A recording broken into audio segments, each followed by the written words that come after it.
Assalamualaikum warahmatullahi wabarakatuh. Waalaikumsalam warahmatullahi wabarakatuh. Sahabat-sahabat, kembali lagi di channel ini, channel yang membahas tentang isu-isu sosial kemasyarakatan serta politik di Kota Malang. Pada episode yang lalu, di channel ini pula kami membahas tentang gerakan-gerakan politik yang berasal dari kalangan pesantren, ataupun mengejawantahkan pemikiran-pemikiran alim ulama untuk membuat satu wadah partai politik sebagai wadah aspirasi. Di era 1998 lahirlah Partai Kebangkitan Bangsa, mengikuti pemilu pertamanya pada 23 Juli.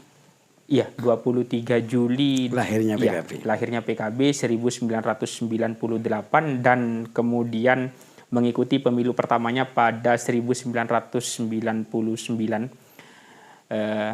hingga berhasil mengantarkan deklarator partai ini menjadi orang nomor 1 di Republik ini.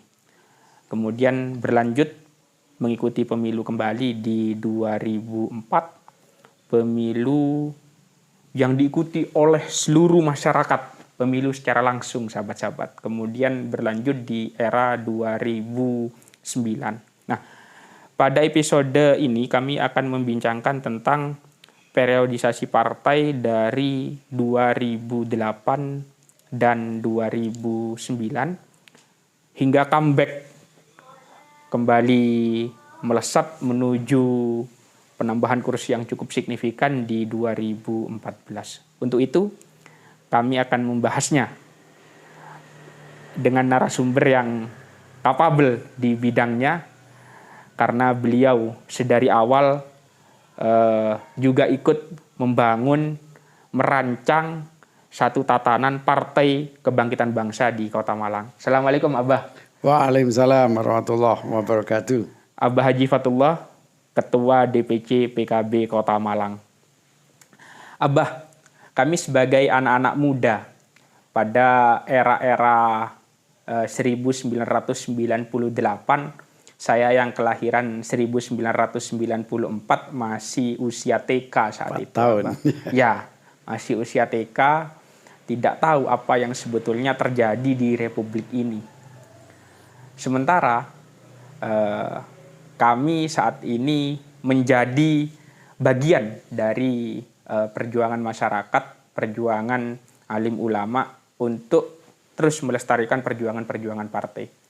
Saya ingin menanyakan pada Abah, 23 Juli 1998, 99-2004 telah kita bahas di episode sebelumnya. Teman-teman bisa nanti kunjungi channel ini.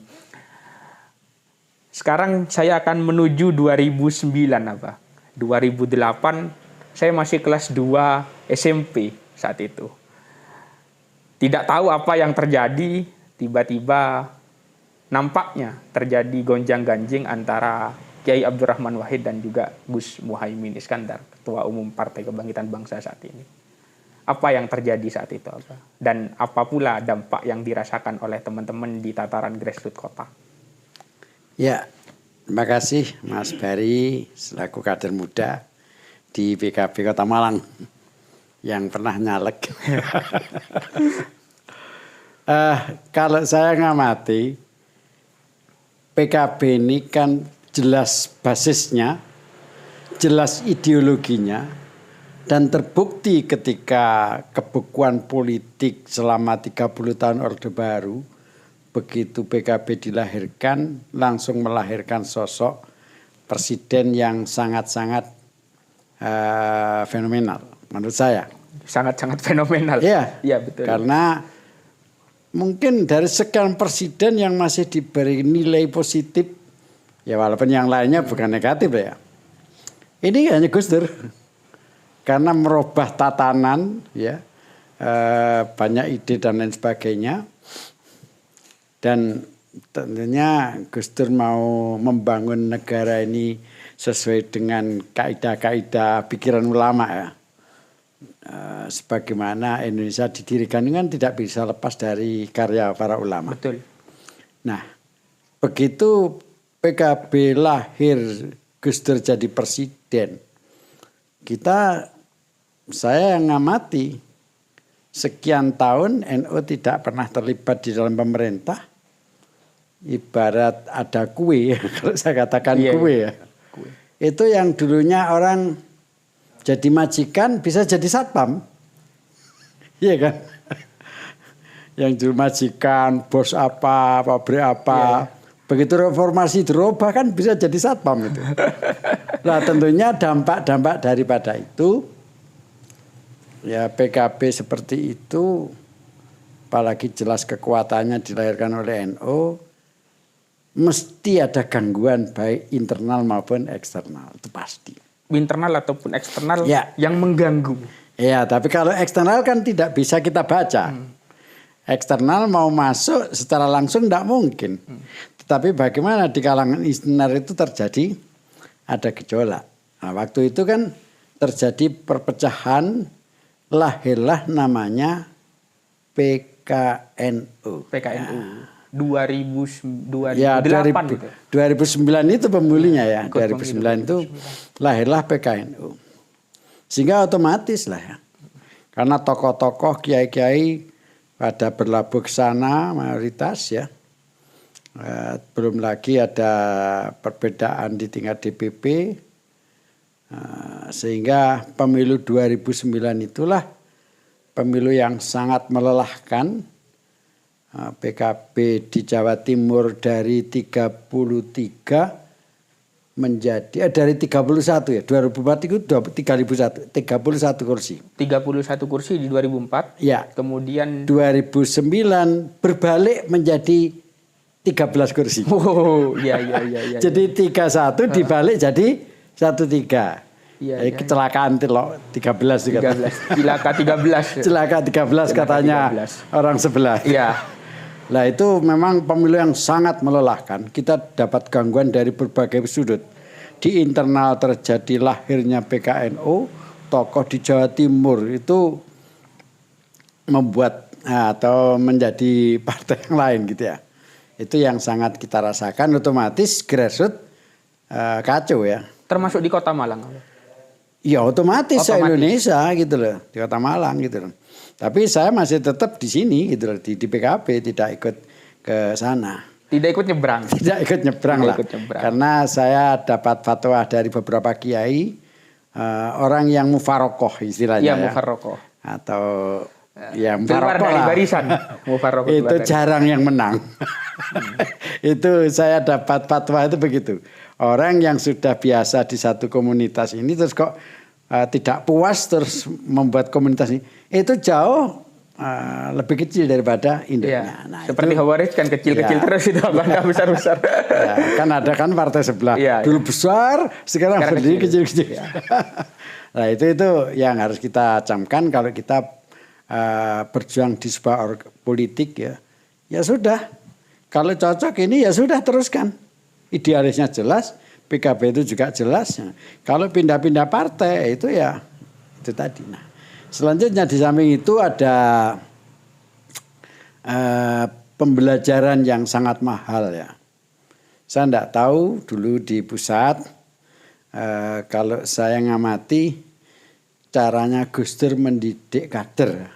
Termasuk ketua umum kita sendiri ya, Pak? Iya, termasuk mendidik kader itu karena merasakan bahwa PKB kemarin kok ada yang intervensi internal atau apa ya perpecahan ini. Wah ini PKB terus gede kan tambah berat ya. Betul. Lah saya punya asumsi begitu.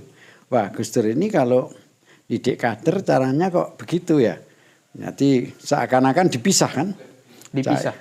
Cak Imin jadi ketua ya kan Gus Dur. Tapi kalau mau jujur kalau Gus Dur mau menandingi betul kalah kita. Tapi apalagi nyatanya ada space waktu sebelum beliau wafat dianggap oleh beberapa pihak kalau ingin mendirikan partai sebetulnya sangat bisa. Sangat bisa, popularisnya, kapasitasnya, ketokohannya dibanding Cak Imin kan jauh. Tapi kenapa nyatanya Gus Dur juga tidak melakukan hal itu. Berarti memberikan pembelajaran kepada PKB agar kokoh menghadapi tantangan ke depan. Itu kesimpulan saya. Belum lagi begini.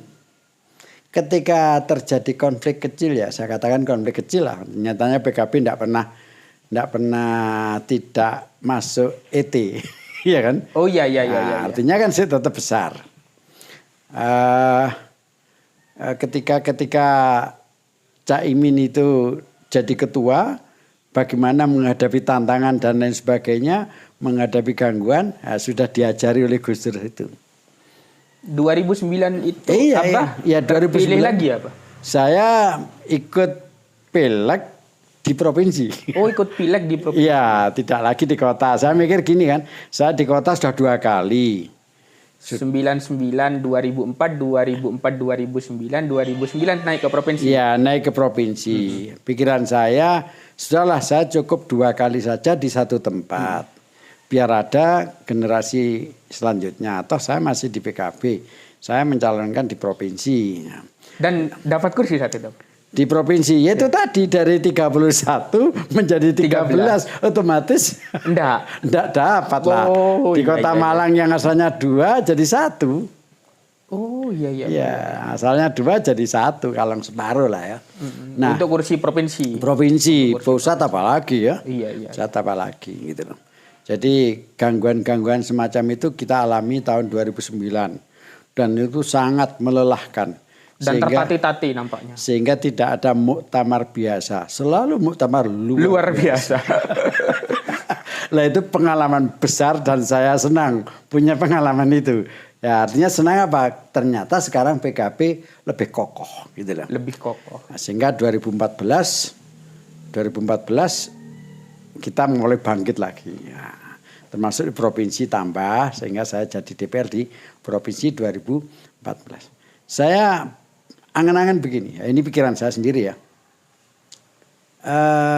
Ketika PKB ada konflik dan itu Gus Dur masih ada.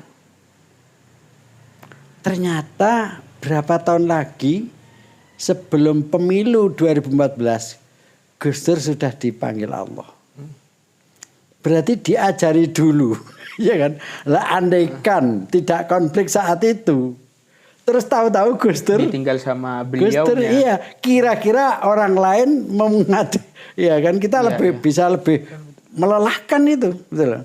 Karena banyak yang akan mengklaim. Betul. Ya itu tadilah PKB ini partai jelas basisnya, jelas basisnya, jelas ideologinya, jelas perjuangannya. Artinya orang paham siapa PKB. Nah, ketika Gus Dur sudah tidak ada di PKB. Ya, bisa melihat bagaimana Cak Imin memimpin walaupun tertatih-tatih ya kan, tapi masih lolos dalam ET ya, dalam ET, tapi tidak berselang lama, enggak tahu wafatnya Gus Dur kan 2010 apa 2000 berapa itu ya. Itu akhirnya kan saya ngambil hikmah, iya ya. Ketika andaikan dulu masih dengan Gus Dur, dengan Cak Imin, terus tengah-tengah Gus Dur dipanggil Allah. Kira-kira menataan tokoh, kehilangan tokoh besar itu kan. Betul. Kira-kira kan menghadapi kerumitan lagi kan. Lah itu ternyata sudah selesai gitu loh. Sudah selesai. Alhamdulillah 2014 sudah bisa eksis kembali sudah. Sama seperti ketika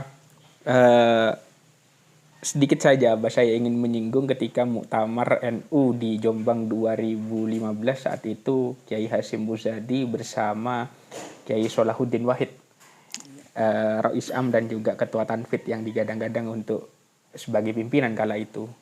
Pasca itu Kiai Hasyim sudah mulai sakit-sakitan dan juga wafat. Ya bayangkan saja manakala masih beliau berdua juga wafat di saat waktu jabatannya masih belum habis begitu. Apa enggak tambah ini? Nah, mungkin akan ada problem lagi. Betul. Ya. Itu hitungan akal kita kan begitu. Jadi ketika beliau wafat ternyata organisasi ini di tingkat pusat terutama ya sudah sangat. Soalnya intinya kan di pusat ini. Kalau di daerah kan sewaktu-waktu aja bisa diganti lah gitu loh. Itu tahun 2014 sehingga PKB boleh dikatakan mendekati lolos dari ujian yang sangat besar. Sebab apa? Dengan keterbukaan informasi, saya banyak ngamati ketika 2009 itu akhirnya pemenangnya kan bukan PKB di Malang. Di provinsi juga bukan. Lah, partai-partai yang menang itu tahun 2014 sudah tidak jadi pemenang lagi sudah. Seperti di Kota Malang dulu ada Partai Demokrat pemenang, ya juga sudah sekarang sudah tidak lagi bertahan. Nah, ini yang harus kita pupuk, kita jaga bagaimana kaderisasi ke depan, bagaimana kita menyerap aspirasi kepada masyarakat, bagaimana anggota DPR kita sebagai etalase partai itu mampu menunjukkan jati diri kalau mereka di sana itu betul-betul membawa visi misi para kiai. Dan tidak mudah sebetulnya ketika lolos dari 2008 mengikuti pemilu 2009, kemudian kembali comeback sebagai partai yang cukup luar biasa di tahun 2014. 10 tahun kemudian ketua umum langsung mencalonkan sebagai presiden, wakil presiden. Itu kan bukan sesuatu hal yang mudah. Ya, makanya kaderisasi memang harus terus menerus ya. Tentunya dengan perjalanan PKB yang sudah 27 tahun dan 2024 ini kita mendapatkan kursi yang cukup signifikan dibanding tahun-tahun yang lalu. Tentunya ada masyarakat sudah mulai percaya lebih daripada dulu. Nah, ini yang harus dipupuk, harus dijaga. Makanya bagaimana jaganya? Ya kinerja anggota DPR. Kinerja anggota DPR itu karena etalase partai yang ada di sana gitu loh. Kalau nanti anggota DPR-nya tidak menunjukkan kinerja pro masyarakat, ini masyarakat apalagi di kota ya, di kota itu yang mempunyai kan penilaian sangat masyarakat punya penilaian terhadap kinerja mulai DPR. Tukang ojek sampai profesor lah ya. Sampai doktor, sampai profesor, sampai rektor. Itu ngamati gitu loh. Makanya jadi DPR di Kota Malang itu kalau tidak paham situasi, paham masalah, ya tidak bisa berlanjut lama gitu loh. Karena apa? Masyarakat sangat peka terhadap informasi-informasi yang sangat transparan. Oleh karena itu kemarin kita minta supaya betul-betul ada kepedulian. Yang sekarang belum berhasil ya. Visi misi kiai tentang bagaimana pendidikan, bagaimana menaikkan kaum duafa, ini yang harus kita teruskan, kita kejar terus lah. Misalnya begini ya. Kalau di Kota Malang. Di Kota Malang itu katakanlah PKB itu punya 8 kursi. Kalau kita asumsikan persentase 19% lah ya. Iya. Nah, sekarang bagaimana mengelola anggaran di pemerintah kota itu? Jangan sampai komunitas kita itu tidak diperhatikan oleh pemerintah. Kita punya kekuatan segitu. Dan otomatis 19% itu termasuk bagian kita untuk bagaimana merawat konstituen yang ada di Kota Malang. Walaupun kalau sudah di DPR kita tidak memandang partai ya. Artinya dan tidak memandang dapil. Tidak boleh hanya memikirkan konstituen, tapi untuk masyarakat umum. Secara umum. Nah, tetapi fakta di lapangan pendidikan yang dibidani, yang dikelola oleh komunitas NU-PKB ya, itu kan belum mendapatkan perhatian khusus daripada APBD. Misalnya sekolah MI, swasta, SD swasta, sanawiyah, termasuk pesantren dan lain sebagainya. Meskipun undang-undangnya sudah ada, perdanya juga sudah ada. Perda sudah ada, tapi kan ini masih perlu didorong, perlu diperjuangkan. Ini hak-hak kita yang harus imbang gitu loh. Bukan berarti yang lain tidak ada hak ya.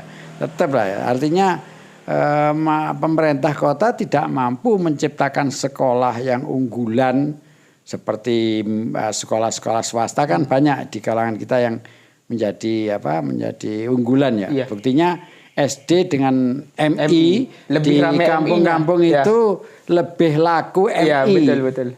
Itu lebih laku MI. Bahkan kapan itu ada sekolahan yang harus diregrouping karena kekurangan murid. Tetapi mereka mendapatkan pembiayaan dari pemerintah daerah itu tercukupi gitu loh. Lah inilah yang harus diperjuangkan dan saya husnudon. Apalagi putusan MK ini. Ke depan wali kota Malang didorong oleh teman-teman DPR termasuk PKB itu harus diperhatikan betul. Putusan MK berkenaan dengan sekolah gratis. Sekolah swasta, ya kan? Ya, termasuk sekolah swasta yang milik kita kan banyak. Milik kita banyak, ya bukan milik kita sih. Ya, milik komunitas NU. Tapi yang sekolah di situ kan bukan orang NU saja. Betul. Karena di sana ada nuansa moral, nuansa ingin macam bisa baca Quran. Nah ini akhirnya orang masyarakat kan walaupun bukan NU, bukan apa kan pingin anaknya jadi orang baik yang ada agamanya kan itu. Faktanya di situ. Dan yang menjadi pendobrak dari degradasi moral hari ini. Itulah yang harus kita perjuangkan. Kita berharap DPR PKB nanti itu terus mendorong pemerintah agar punya kepedulian. Nah, ini yang perlu disuarakan oleh teman-teman DPR gitu. Abah, saya ingin meminta pencerahan atau apapun itulah namanya dari Abah sendiri berkenaan dengan putusan MK tentang pemilu yang 2029 dikasih jeda. Betul, dikasih jeda. Kemudian atas kemarin pengujian undang-undang terhadap undang-undang dasar dari teman-teman Perludem itu harus kader partai sendiri karena untuk menekan apa yang disebut dengan politik uang. Kerap kali setiap kali pemilu kadang banyak orang yang saya mendapatkan undangan untuk memilih, tapi saya belum mendapatkan uang untuk memilih siapa. Undangannya dapat, tapi belum ada pilihan. Gizinya belum ada. Betul. Sehingga teman-teman itu ketika ingin memilih, kita nunggu uang dulu ini. Nah, begitu apa. Pun ketika pemilu digelar secara bersamaan, atas banyaknya informasi yang berkembang dan beredar di manapun itu, teman-teman bisa searching sendiri tentang terfokusnya isu terhadap isu-isu nasional Pilpres dalam hal ini.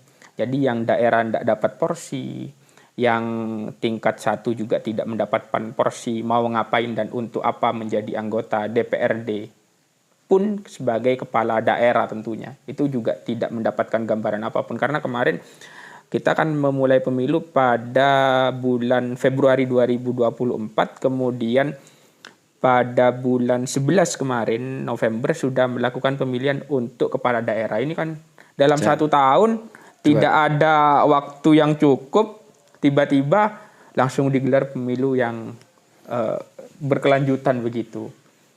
Bagaimana, apa pandangan Abah berkenaan dengan itu? Dengan ditundanya ada jeda ini. Saya mikir sebetulnya sistem kemarin itu tidak harus dirubah total begitu ya. Karena undang-undang itu menyatakan pemilu itu kan 5 tahunan, ya kan. Nah kali ini ditunda ya memang ada pro kontra, tetapi karena ini putusan MK ya sudah. Cuman yang menjadi problem bagi saya, bagi PKB termasuk, dan ini pengalaman saya dengan undang-undang pemilu yang ada kemarin itu kan ada muncul dapil ya. Muncul dapil. Sejak 2004. Iya. Lokal. 99 itu semua ya, Pak? Saya bicara ya, lokal dulu ya. Lokal dulu. Nah. Kalau 2009, 99 semua ya, Pak? Iya. Lah dapil itu pengaruhnya begini. Dampaknya. Seorang apalagi misalnya anggota DPR sebuah partai itu hanya punya 4 orang gitu. Itu kan hanya bisa memasuki 4 komisi. Padahal komisi 1 dengan yang lainnya membidangi yang beda. Misalnya ada si A dari Dapil Sukun, dia ada di komisi pendidikan, Kesra. Terus dapil ada si B komisi pembangunan. Rumahnya misalnya dapilnya dapil Klojen atau Gedung Gandang. Lah terus karena pilihan dari dapil itu, kalau ada problem pendidikan yang wakilnya dari Sukun ada di pendidikan, yang punya problem pendidikan di masyarakat orang Klojen atau orang Blimbing, ini secara otomatis ogah-ogahan DPR ini mikir Blimbing karena bukan dapilnya. Betul. Acap kali terjadi demikian ya. Itu faktanya begitu, sehingga problematika masyarakat di dapil ini tidak bisa tercover. Loh, tapi kan ada partai lain, loh, partai lain kan beda. Jadi satu partai tidak bisa mengcover itu gitu loh. Nah, kecuali kita harus, ya kita pengen berusaha semua DPR kita ajak turun ke satu dapil semuanya. Biar kalau ada problem pendidikan, pembangunan, atau masalah sosial, kesehatan, macam-macam bisa. Tapi faktanya, karena DPR mongso dia menjadi itu harus butuh gizi tadi itu. Lah kalau dapil Sukun masalah pendidikan, disuruh memikirkan Blimbing masalah pendidikan, dia akan di dalam hatinya dia berpikir, wah ini tidak mempengaruhi kepada elektabilitas saya. Gitu. Saya tidak terpilih dari dapil ini, ngapain saya memperjuangkannya? Iya, itu problem ya. Itu problem yang harus kita carikan solusi. Tapi kalau tahun 1999 itu kan Kota Malang satu dapil misalnya. Artinya nomor itu nomor 1 sampai terakhir 1. Baru cukupnya kursi di DPR kira-kira. Berapa? 1,5 apa 200% apa 1,5 kali dari jumlah DPR calonnya. Jumlah DPR. Ya. Itu salah satu ya. Salah satu problem yang saya amati, saya sebagai pelaku dan saya ada hidup di daerah dapil. Dulu saya dapil Sukun, bagian pembangunan. Ya akhirnya mikir, seakan-akan mikir pembangunan kalau ada dari daerah Sukun aja. Nah itu yang lain. Nah ini yang jadi problem kalau sistem dapil. Apakah tidak sistem dapil? Dulu bisa dilaksanakan. Itu masalah dapil ya. Yang kedua, dengan adanya pemilu mau dibuat 2 kali. Saya tidak membaca aturannya ya. Tetapi saya mengikuti seorang yang mengusulkan ke MK Judicial itu, saya mengikuti lengkap argumentasinya. Jadi live waktu itu ya. Salah satu alasan ketika pemilu 2019 ya. Betul. Itu banyak orang yang mati kecapean. Penyelenggara. Nah kalau alasan itu saya belum bisa menerima 100% ya. Kenapa kok sampai mati sebab melaksanakan pekerjaan gitu. Wong tenaga kasar dulu kalau menjadi kuli bangunan tuh bisa melakukan overtime sampai saya sendiri pernah kan bekerja di bangunan tuh sampai 3 hari 2 malam gitu loh. Ya enggak mati gitu. Artinya jangan dikait-kaitkan itu. 2024 juga tidak. 2024 juga tidak terjadi itu. Artinya itu jangan dijadikan isu yang menyebabkan harus dipisah pemilu. Yang kedua, selama ini pemilu yang dibiayai oleh negara itu kan TPS ya kan dan perangkatnya. Tapi partai apa gak biayai gitu loh. Biayai juga malah dari awal kan sebagai peserta. Lah iya, itu kecuali nanti kalau semua saksi itu dibayar oleh negara ya. Lah ini kita mengumpulkan uang untuk saksi aja udah mahal. Patungan. Nah ini terbiaya, ini biaya tinggi juga kan. Kalau terjadi 2 kali, lah ini pemerintah kecuali ada solusi, sudah urusan saksi nanti ditanggung pemerintah. Misalnya setiap partai dikasih jatah 1 setiap TPS, gitu kan? Nah, sekarang kalau di Kota Malang 2.500 TPS, sekarang kalau ada 9 partai minta saksi semuanya. Satu berarti ada 9 saksi di TPS. Nah, iya kan biayanya memang tinggi kalau di-handle oleh pemerintah. Tapi kalau di partai ya seperti sekarang ini kita patungan macam-macam. Tapi kalau terjadi pemilu 2 kali, itu kan lelah. Biayanya yang lelah gitu loh. Ini salah satu kelemahan yang harus dicarikan solusi. Yang ketiga, memang ada positifnya ketika dengan pemilu ada jeda ini supaya kader-kader nanti bisa terus berjenjang kan gitu. Karena itu yang juga didalilkan oleh pemohon. Iya, dijadikan oleh pemohon argumentasi supaya ada jeda. Tapi kalau argumentasinya capek terus terjadi kecelakaan mati dan itu tidak masuk bagi saya gitu. Soalnya mati hidup itu kan Takdir Allah. Takdir Allah gitu loh. Capek wong nyambut gawe di lain. Apapun lah. Iya, wong becak itu capek ndak mati kan gitu. Jadi ini yang harus jadikan renungan karena ini mungkin.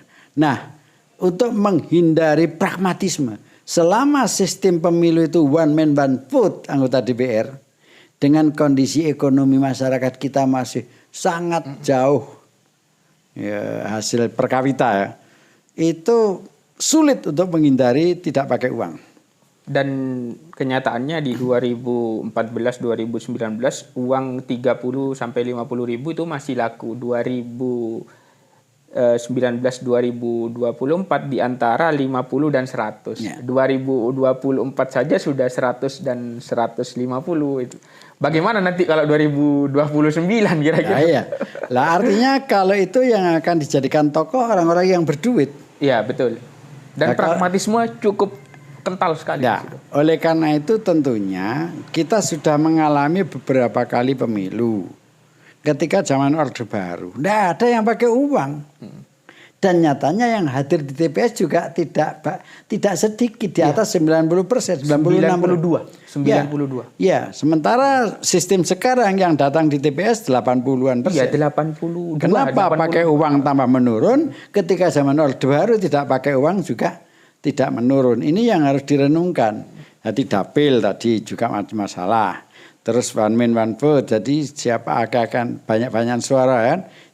Sebenarnya kalau sistem tertutup, tinggal bagaimana partai punya aturan main untuk memberikan klasifikasi terhadap personil yang nyalek kan gitu kan. Dan siapa yang layak untuk dijadikan kader untuk menduduki di iya, dan uji kelayaan gitu loh. Sehingga dia di sana niatnya ya memang berjuang. Kalau sekarang kan tanda kutip kan tidak menutupi isu-isu yang muncul lah.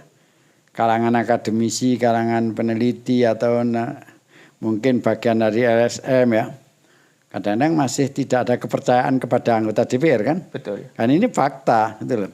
Yang berbuat terkadang teman-teman di DPR baik itu di Senayan ataupun di daerah yang kena adalah partai. Ini kadernya partai ini, iya, kadernya partai ini. Lah itu problem nasional yang mestinya yang di pusat sekarang itu orang-orang yang dulu mulai Orde Baru sudah terlibat, reformasi terlibat, bisa mengambil kesimpulan.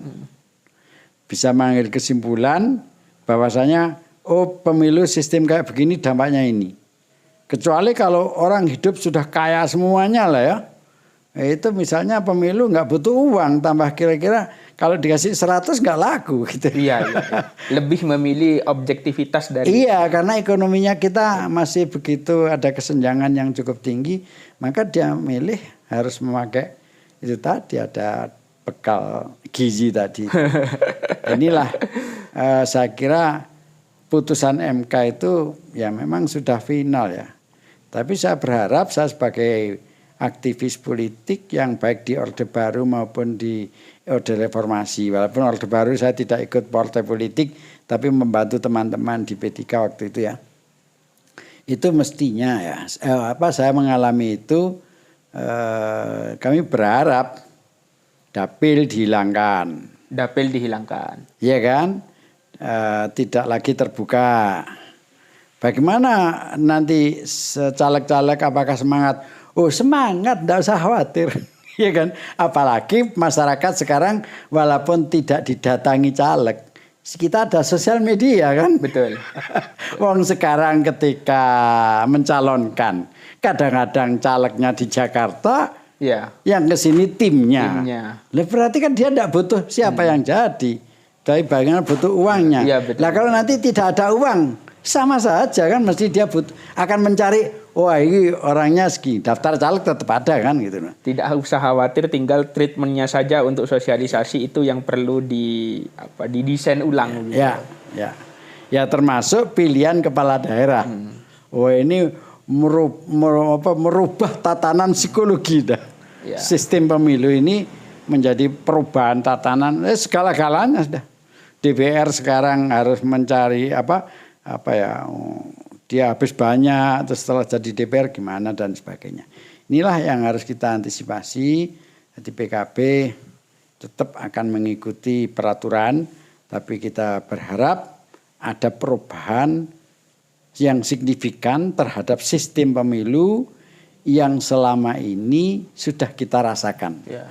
Apakah dampaknya menghasilkan politisi yang menjanjikan atau politisi yang mengecewakan. Nah, ini kan semuanya sudah tahu kan. Iya. Saya kira demikian.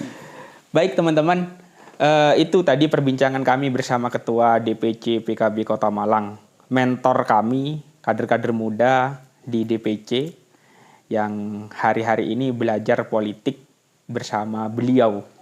Kalau tanpa beliau dan tanpa teman-teman yang lain yang lebih senior dari kami, nampaknya kami akan cukup buta terhadap pengalaman-pengalaman yang real di lapangan. Referensi kami terbatas di buku-buku dan juga pidato-pidato orang terdahulu. Makanya kami di kader muda, kami menginginkan bahwa apa yang kami lakukan hari ini, apa yang Abah pernah lakukan di masa lalu, harus terdokumentasi dengan baik. Makanya juga lahirlah channel ini. Baik, terima kasih teman-teman. Kita kembali lagi di episode-episode selanjutnya. Masih banyak hal yang akan kita bincangkan di episode yang akan datang. Terima kasih. Selamat Harlah kita ya. Ya, selamat Harlah Partai Kebangkitan Bangsa yang ke-27. Sukses selalu untuk PKB. Terima kasih. Assalamualaikum warahmatullahi wabarakatuh.